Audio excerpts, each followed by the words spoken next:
சொல்வது யாரும் கோச்சுக்கணும். இந்த ஆட்சியில் ஒரு கட்சியில் வெற்றி பெறாங்க, வெற்றி பெற்ற பிறகு உடனே ராஜினாமா பண்ணுறாங்க, உடனே வேற கட்சியில் சேர்க்குறாங்க. இது என்னன்னு சொல்றது? நீங்கள் ரெண்டு பேரும் சேர்ந்து பேசுறது எனக்கு தெரியும். அமைதியாக உட்காருங்க, உட்காருங்க, உட்காருங்க, உட்காருங்க, உட்காருங்க, உட்காருங்க சார். உங்களுடைய ஆட்சிக்கும் எங்களுக்கும் உடன்பாடு இல்லை. அது ஏனென்றால் உண்மையான அதிமுக கிடையாது. இது ஒன்றும் கூவாத்தூர் இல்லை, அவர்கள் தானாக முன் வந்துதான். நாங்கள் ரெண்டு பேரும் ஒன்றா சேர்ந்து கொண்டுன்னு சொன்னீங்க பாருங்க, அது மாதிரி இல்லை. முதல் எம்எல்ஏ ஆகிருக்கிறீங்க, நான் 6 முறை எம்எல்ஏ ஆகியிருக்கிறேன். நாங்களுடைய சொன்ன கருத்து உண்மையிலேயே உண்மையை காயப்படுத்தியிருக்குது.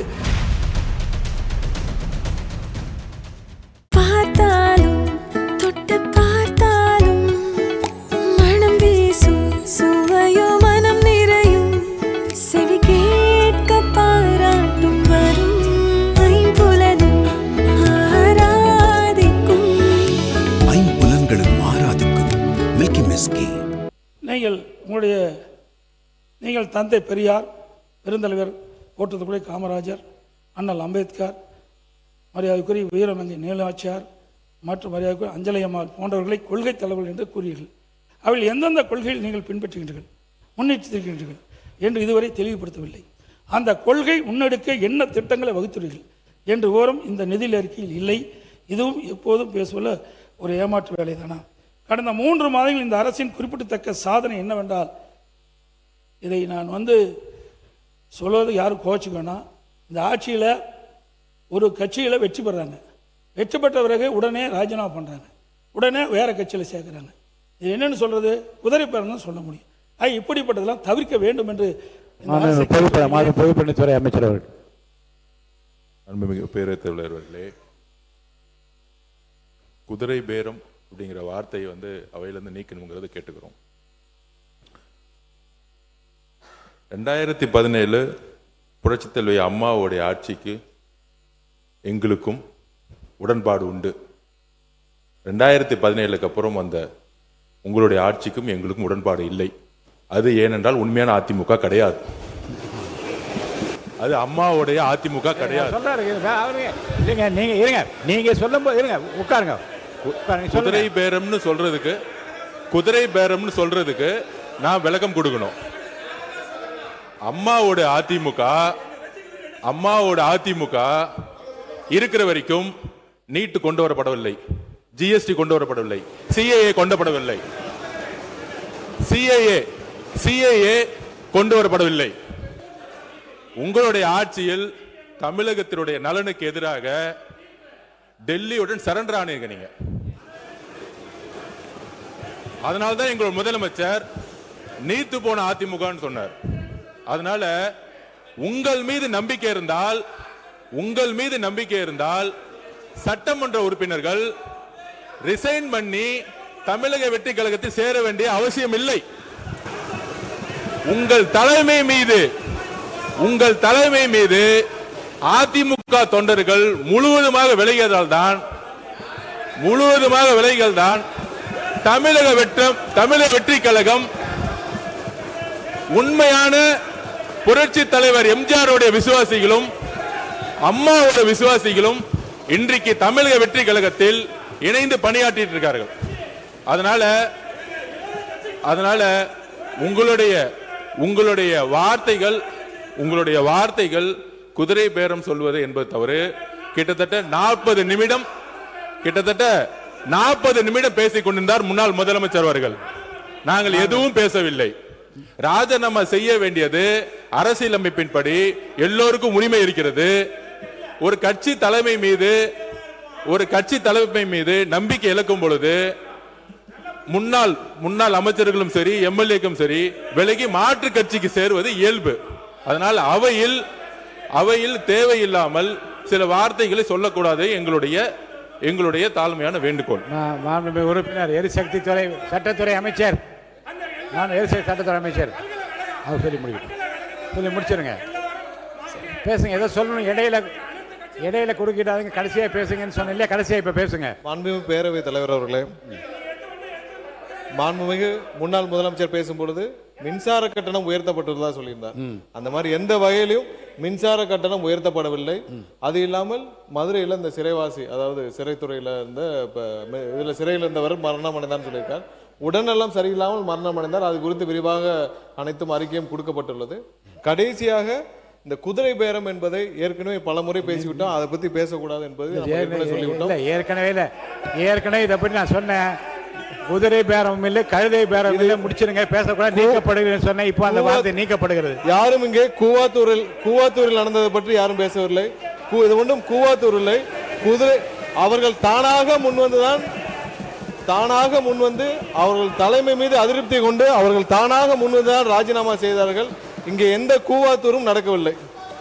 அவை முன்னவர்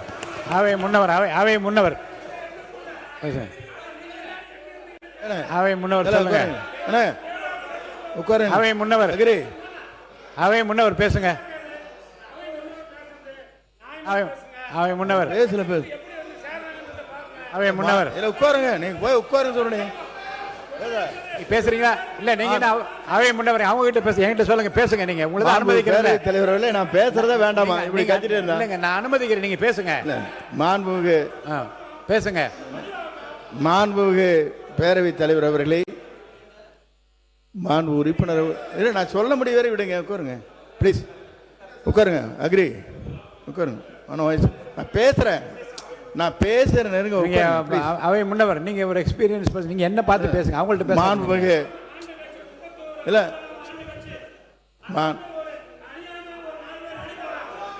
மாண்புமிகு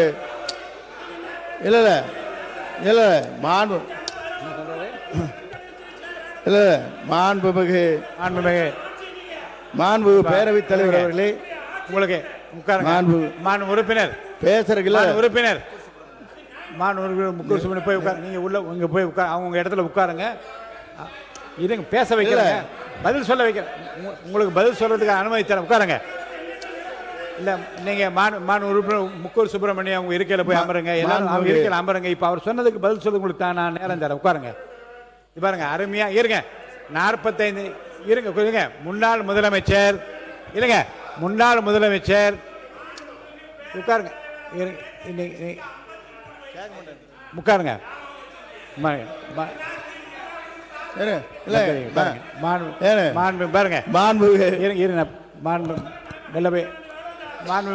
முக்கூர் சுப்பிரமணியம் போய் உட்காருங்க. உட்காருங்க.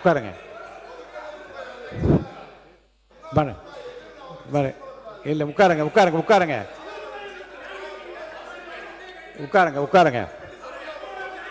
உட்காருங்க. இருங்க. வரிசையா கோர்வையாக இருங்க. உட்காருங்க.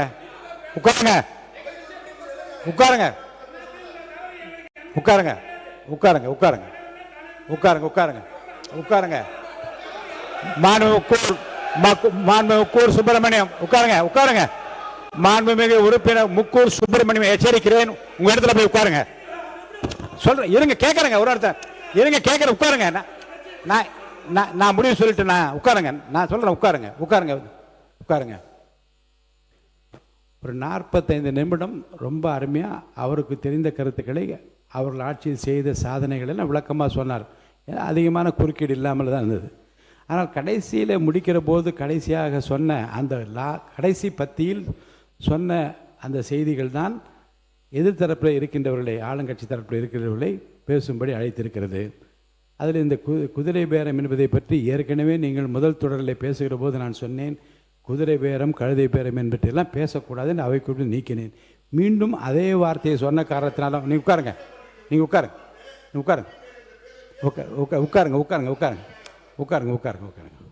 நீங்கள் 2 பேரும் சேர்ந்து பேசுறது எனக்கு தெரியும். அமைதியாக உட்காருங்க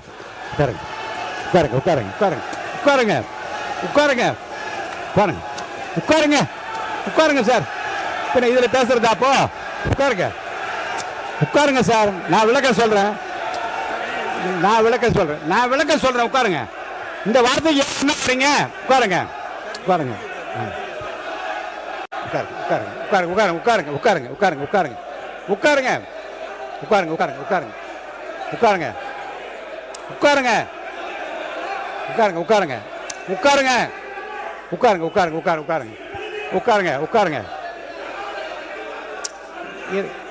அந்த வார்த்தை இல்ல குதிரை இல்லைங்க, குதிரை பேர் என்ற வார்த்தைன்னு சொன்ன உடனே அவரே என்று சொன்ன 2 பேரும் அந்த வார்த்தைக்கு ஏன் உடன்படி என்று கேட்கிற. உட்காருங்க உட்காருங்க உட்காருங்க உட்காருங்க உட்காருங்க உட்காருங்க உட்காருங்க பாருங்க. அனைத்து இந்திய அண்ணா இருங்க உட்காருங்க. அனைத்து இந்திய அண்ணா திராவிட முன்னேற்ற கழக உறுப்பினர்கள் அவர்கள் உரிமையை நிலைநாட்ட முயற்சிக்கிற போது மிதி வேணா உட்காருங்க. இருங்க உட்காருங்க இருங்க இருங்க ஏங்க. அனைத்து இந்திய அண்ணா திராவிட முன்னேற்ற கழக உறுப்பினர் தங்கள் உரிமையை நிலைநாட்ட முயற்சிக்கிற போது மாற்றுக்கு வேறு கட்சியை சேர்ந்த உறுப்பினர் அந்த கருத்தை ஒட்டி மீண்டும் குதிரை என்ற வார்த்தையை சொன்னால் 2 பேர் இந்த விஷயத்தில் ஒன்று சேர்ந்து கொள்வது கேட்ப என்ன தவறும் கிடையாது. உட்காருங்க உட்காருங்க உட்காருங்க உட்காருங்க உட்காருங்க உட்காருங்க உட்காருங்க உட்காருங்க உட்காருங்க உட்காருங்க உட்காருங்க உட்காருங்க. இப்போ வாங்க மாநில உறுப்பினர் பேசுங்க பேசுங்க மாநில உறுப்பினர் பேசுங்க. மாண்புமிகு எதிர்கட்சி கொறடா எதிர்கட்சி கொறடா பேசுங்க. மாண்புமிகு பேரவைத் தலைவர்களே, உட்காருங்க. நம்முடைய முன்னாள் முதலமைச்சர் நீங்கள் சொன்ன மாதிரி சிறப்பாக பேசிக்கொண்டார். நம்ம எல்லாமே அவருடைய பேச்சை கவனித்து கொண்டு தான் இருந்தோம். கடைசியாக இறுதியாக ஒரு கருத்தை சொல்லுகிற பொழுது மாண்புமிகு அமைச்சர் பெருமக்கள் இருந்து அதற்குரிய விளக்கங்கள் என்ற பேரில் சிலர்கள்லாம் சொன்னார்கள். அது அவர்களுக்கு ஆத்திரத்தை மூட்டுகிற அளவுக்கு அந்த நிகழ்வு இங்கே நடைபெற்று விட்டது. அதற்காக நீங்கள் ஒரு நடுநிலையாக ஏதோ ஒரு தீர்ப்பு சொல்வதற்காகத்தான் அமைதிப்படுத்திக் கொண்டிருக்கிறீர்கள்.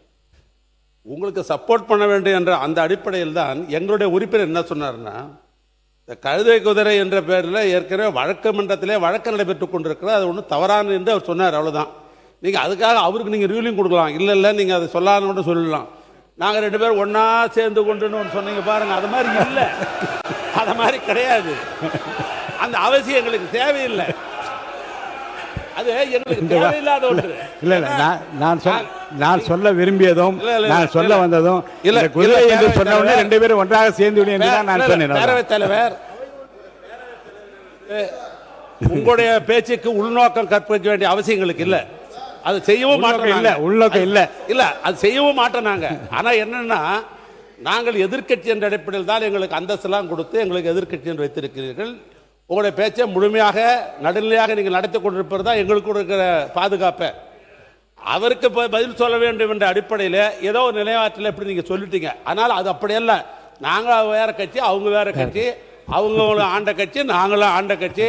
அடுத்த முறை ஆடலான்னு நாங்கள்லாம் திட்டம் போட்டிருக்கிற கட்சி எங்கள் கட்சி. அடுத்த முறை நாங்கள் தான் ஆளணுன்ற திட்டம் போட்டு கொண்டிருக்கிற கட்சி. இப்படிப்பட்ட நிலையில் அவங்களுடைய பிரச்சனையை நீங்கள் தீர்ப்பதற்குத்தான் வேண்டிய முயற்சி செய்யணும் மொழிய அந்த குற்றச்சாட்டு நாங்கள் இல்லை. அது மாதிரி நாங்களும் ஒன்றா இல்லை.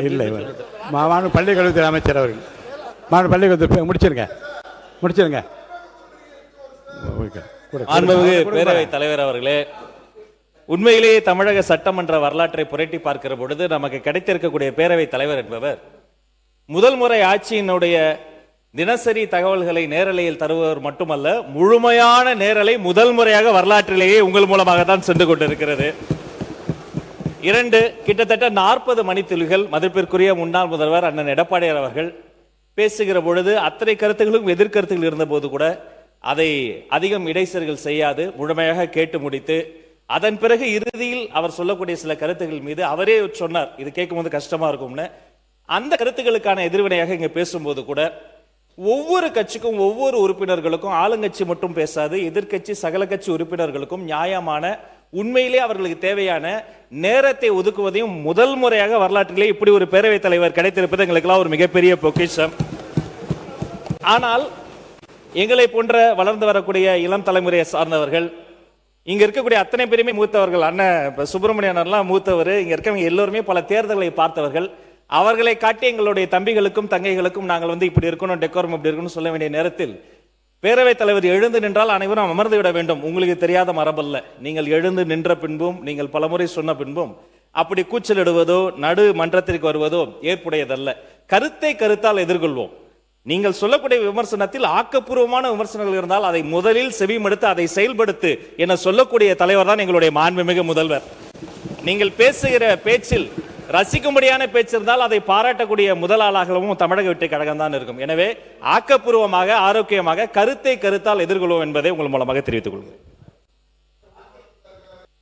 மாண்புமிகு முன்னாள் முதலமைச்சர் எடப்பாடி பழனிசாமி அவர்கள். மாண்புமிகு பேரவைத் தலைவர்களே, ஒரு கட்சி சார்பாக போட்டியிட்டு அந்த கட்சி வேட்பாளர் வெற்றி பெறுவதற்கு எவ்வளவு கடுமையான உழைப்பார்கள் சிந்தித்து பார்க்கணும். இங்க வந்திருக்கிற எல்லா எம்எல்ஏக்கும் தான் பொருந்தும். இதே எங்க எம்எல்ஏ மட்டும் பொருந்தும் நினைக்காதீங்க, அனைவருக்கும் பொருந்தும். ஒரு சட்டமன்ற உறுப்பினரை தேர்ந்தெடுப்பதற்கு அந்த கட்சியின் சார்பாக சுமார் 6000 பேர் பணியாற்றினா தான் அந்த வேட்பாளர் வெற்றி பெற முடியும். இரவு பகல் வராமல் ரத்தத்தை விரைவாக சிந்தி வாக்களை சந்தித்து வாக்களை பெற்று வெற்றி பெற்ற பிறகு அவர் வெளியேறினா அந்த கட்சியில் தொண்டர்கள் எப்படி மனம் கொதிக்கும் என்பதை உணர்வுபூர்வமாக நீங்கள் சிந்திக்கப்பட வேண்டும். நீங்கள் முதல் எம்எல்ஏ ஆகிருக்கிறீங்க, நான் 6 முறை எம்எல்ஏ ஆகியிருக்கிறேன், புரியுதுங்களா, ஒரு முறை நாடாளுமன்ற உறுப்பினர் ஆகிக்கிறேன். ஆக சிந்திக்க வேண்டும். அந்த அடிப்படையில் நான் ஒரு கட்சியுடைய பொதுச்செயலாளர் என்ற அடிப்படையில் எங்களுடைய கட்சியின் சார்பாக அறிவிக்கப்பட்டு தலைமை அறிவிக்கப்பட்ட அந்த அறிவிப்புக்கு இணங்க அனைத்து இந்திய அண்ணா திராவிட முன்னேற்ற கழக கட்சி நிர்வாகிகள், எங்களுடைய கூட்டணி அங்க வைக்கின்ற கட்சியுடைய நிர்வாகிகள், தொண்டர்கள் அத்தனை பேரும் உழைத்து தான் இவ்வளவு பேர் வெற்றி பெற்றிருக்காங்க. அதனால தான் அந்த கருத்தை சொல்ல வேண்டிய நிலைக்கு நான் தள்ளப்பட்டேன் என்பதையும் தங்களுடைய கவனத்துக்கு கொண்டு வரேன். அதோட நாங்களுடைய சொன்ன கருத்து உண்மையிலேயே உண்மையை காயப்படுத்தி இருக்குது. 2 பேரும் ஒன்னா சேரல, இல்ல நீங்க இருந்த காலத்திலையும் ஒன்னா சேரல, நாங்க இருக்கிற காலத்திலையும் ஒன்னா சேரல என்பதையும் ஒரு விளக்கம் மட்டும் நான் சொல்லிடுறேன். குதிரை பேரம் என்று உங்கள் தரப்பில் சொல்லப்பட்டவுடன் குதிரையும் அல்ல குதிரையும் அல்ல கழுதையும் என்று சொல்லி முடித்த பிறகு அவர் அதை ஒட்டி பேசியதால் இந்த கருத்தில் 2 பேரும் உடன்படி என்ற அர்த்தத்தில் தான் நான் சொன்னேனே தவிர நீங்கள் அது வேறு அர்த்தத்தில் நீங்கள் அர்த்தப்படுத்திக் கொள்ளக்கூடாது. அடுத்து நீங்கள் இப்போ முடிங்க, நீங்கள் முடிங்க. முக்கூர் சுப்ரமணியன் நீங்கள் உட்காருங்க. உங்கள் தலைவர் பேசும்போது நீங்கள் குறுக்க பேசாதீங்க, உட்காருங்க. பேரவைத் தலைவர் உட்காருங்க. இன்றைக்கு உறுதியளிக்கப்பட்ட ஓய்வு திட்டம், அந்த திட்டத்திற்கு கடந்த இடைக்கால பட்ஜெட்டிலேயே அதற்கு தேவையான நிதி ஒதுக்கப்பட்டதாக இன்றைக்கு ஒதுக்கப்பட்டுகின்றது. இப்பொழுது அரசாங்கம் அதை நிதி ஒதுக்கப்படவில்லை. அரசூழிலே மிகப்பெரிய குழப்பத்தை ஏற்படுத்தி கொண்டிருக்குது. அது மட்டுமல்ல, மாண்புமிகு நிதியமைச்சர் சொல்லுகின்ற பொழுது இதற்கு மத்திய அரசிடம் அனுமதி பெற வேண்டும் என்று சொல்றாங்க. அவர்கள் ஓய்வு வழங்குவதற்கு எந்த ஒரு அனுமதியும் பெற வேண்டியில்லை, மாநில நிதியிலிருந்து கொடுக்கலாம். ஏற்கனவே இடைக்கால பட்ஜெட்டில் முந்தைய அரசாங்கம் 11,000 கோடி ஒதுக்கப்பட்டு 14,000 கோடி ஒதுக்கப்பட்டுகின்றது என்பதையும் நேரத்தில் சுட்டிக்காட்ட விளைகின்றேன். அந்த பழைய ஓய்வு பெற்ற அந்த ஊழியர்களுக்கு ஓய்வு தொகை வழங்குவதற்குண்டான நடவடிக்கை இந்த அரசு எடுக்கப்பட வேண்டும். ஏற்றலும் ஈட்டலும் காத்தலும் காத்த வகுத்தலும் வல்ல அரசு என்ற அரசின் நிதி மேலாண்மை குறித்து ஐயன் திருவள்ளுவர் தெளிவுபட கூறியுள்ளார். இந்த தமிழக வெற்றி கழக கூட்டணி அரசு சமைத்துள்ள நிதிநிலை அறிக்கையில் ஏற்றம் இல்லை, வகுத்தலும் இல்லை, காத்தலும் இல்லை, மாற்றம் வரும் என்று நம்பி வாக்களித்த மக்களுக்கு இந்த அரசு நிதிநிலை அறிக்கை என்ற பெயரில் போகாத ஊருக்கு வழிகாட்டி விட்டதே என்ற வருத்தத்திலும் ஏமாற்றத்திலும் உள்ளர் என்ற உண்மையை கூறி அமைகின்றேன்.